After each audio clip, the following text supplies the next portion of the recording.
Hi guys, I'm coming to you from my craft room because I want to talk to you about how to create a space in your home for creating. Some of you might have a desk where you can organize your craft materials. Or some of you might just like to sprawl out on the floor with a big pillow, your favorite furry friend, and a big pad of paper. Whether setting up a desk space or doing something that you can grab on the go, such as a basket full of your art supplies, I'd like to just kind of go over with you what you would need to start out a space at home for art. The first thing, of course, you want to stock up on this time of year are pencils. I use Ticonderogas, but some kids really like mechanical pencils. You use what is best for you and your budget. The next thing I recommend, and these are usually super cheap this time of year, like 50 cents for two, get some pink pearl erasers. They're great for mistakes, happy accidents in art class. The most important art material for me is always the black Sharpie. That's the one that, like, when we rip open our art order, we're like, did the Sharpies come in?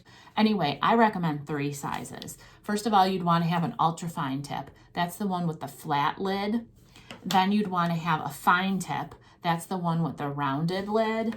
And then you'd want to have a broad line Sharpie, or it could be another brand, but a nice big thick Sharpie for either filling in areas that you want all black or getting a really thick outline. Then from there, you're going to want to add some color to your artwork. So here's some of the things I recommend having on hand. So the first thing that all middle schoolers usually have are some colored pencils. In art class, we always use Prismacolor. Those are softer and they blend really well. They're a little pricey. So if Prismacolor's not in the budget, go ahead and get Crayola. They're great too. You would also want to get some markers.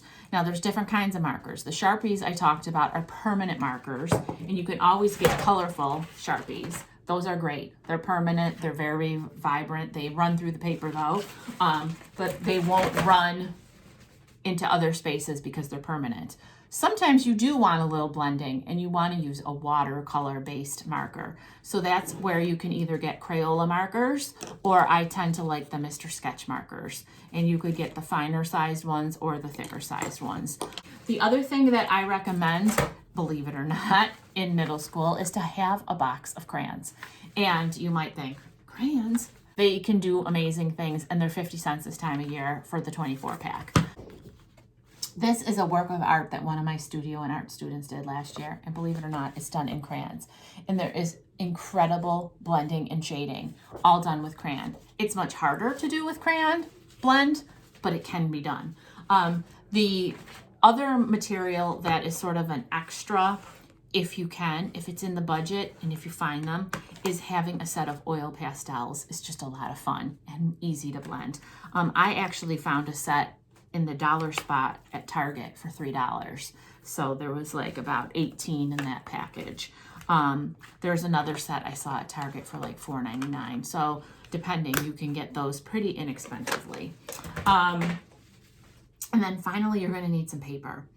If we're starting out in school, I will be supplying paper, but at some point, sometimes you want to start over, or you might get an idea and need paper at home. And so I would recommend getting some paper that's a little bit thicker. So feel your paper. Computer paper is super thin and it's super, super slippery. And so it's not the greatest for blending. But I found this pad of paper, which is very similar to the feel of the paper I get in the art room.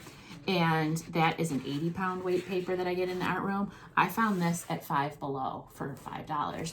And so this was a 12 by 18, 50 sheets for $5. They could be cut in half. So it's like getting 100 in sheets for $5. That's a really good deal. So those are some of the things that I recommend you having just in case. Sometimes you might have to do some things from home. I can't wait to see you all in person, and I hope this video was helpful. See you soon.